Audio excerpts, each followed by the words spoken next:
ఒకసారి నాటితే తరతరాలకు ఫలసాయాన్నిచ్చేవి పండ్ల తోటలు. జామని తీసుకుంటే తెలుగు రాష్ట్రాల్లో అధిక విస్తీర్ణంలో సాగు చేస్తున్నారు. నాటిన 2-3 సంవత్సరాలకే మంచి దిగుబడితో రైతులను ఆర్థికంగా ఆదుకుంటుంది. ప్రస్తుతం శీతాకాలం పంట చివరి దశలో ఉంది. తరువాత పంట దిగుబడుల్ని పెంపొందించుకోవటం కోసం ఈ సమయంలో చేపట్టాల్సిన యాజమాన్య పద్ధతుల గురించి తెలియజేస్తున్నారు ప్రధాన శాస్త్రవేత్త డాక్టర్ భగవాన్.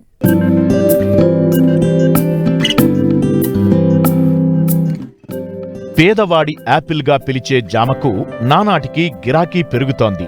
ఒకప్పుడు కేవలం దేశవాళీ జామ మాత్రమే సాగు చేసేవారు. ఇప్పుడు మధురమైన రుచులు పంచే కొత్త జాతి జామ పండ్లు మార్కెట్ను ముంచెత్తుతున్నాయి. వీటికి మంచి డిమాండ్ ఉండటంతో రైతులు కొత్త వెరైటీ జామను సాగు చేసి గణనీయంగా లాభాలు గడిస్తున్నారు. సాగులో అందివస్తున్న నూతన శాస్త్ర పరిజ్ఞానాన్ని అందిపుచ్చుకుంటూ మంచి ఫలితాలను చవిచూస్తున్నారు. ముఖ్యంగా జామ ఏడాదికి 3 పంటలు వస్తాయి.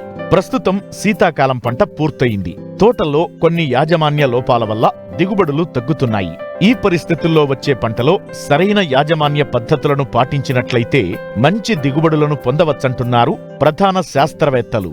ఇప్పుడు జామకి మనం పంట అయిపోయిన తర్వాత, అంటే పంటకాలం అంతా అయిపోయిన తర్వాత మీరు నీరు పెడ్డ ఆపేసేయచ్చు. ఎందువల్ల అంటే నీరు పెడ్డ ఆపివేసినందువల్ల మనకి జామలో ఆకంతా కూడా రాలుస్తుంది. ఈ విధంగా ఆకులు రాల్చేసిన తర్వాత మనము మే 1వ వారంలో కానీ 2వ వారంలో కానీ మనము కొద్దిగా కత్తిరింపులు చేసుకోవాలి. కత్తిరింపులు అంటే ప్రతి ఒక్క కొమ్మని ఒక 50 సెంటీమీటర్ల వరకు చివరి నుంచి మనము కత్తిరింపులు చేసుకోవాలి. ఆ కత్తిరింపులు చేసుకున్న తర్వాత మనకి మే చివరి మాసం వరకు ఇవన్నీ చేసుకున్న తర్వాత జూన్ 1వ వారం కల్లా తప్పకుండా నీరు పెట్టాలి.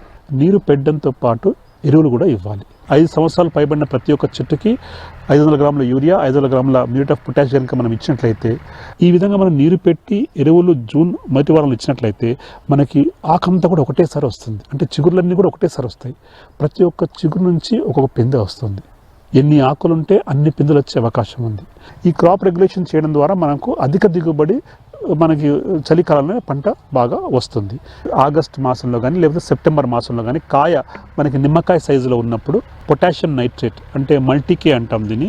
ఈ మల్టీకే ఆర్ పొటాషియం నైట్రేట్ని మనం 10 గ్రాములు 1 లీటర్ నీటి కనుక కలిపి మనం పిచికారీ చేసుకున్నట్లయితే కాయ యొక్క సైజు బాగా పెరిగి పొటాషియం మనం ఇస్తున్నాం కనుక పొటాషియం వల్ల నాణ్యత కూడా బాగా పెరిగి కాయ రుచికరంగా ఉండి మంచి ధర పలుకుతుంది.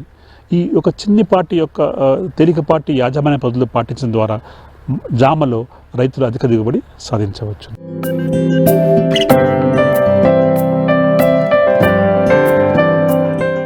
చికెన్ ప్రియులు నాటుకోడే ముద్దని అంటున్నారు. దీంతో మార్కెట్లో వాటికి గిరాకీ పెరిగింది. నాటుకోడి మాంసం ధరలు పెరిగాయి. ఈ నేపథ్యంలో భారీ స్థాయిలో నాటుకోళ్ల పెంపకానికి చాలా మంది మొగ్గు చూపుతున్నారు. ఇంటి ముందు చిన్నపాటి ఖాళీ స్థలం ఉన్నా పెంచుకునే అవకాశం ఉండటంతో కామారెడ్డి జిల్లాకు చెందిన ఓ రైతు నాటుకోళ్ల పెంపకం చేపట్టి మంచి లాభాలు ఆర్జిస్తున్నారు.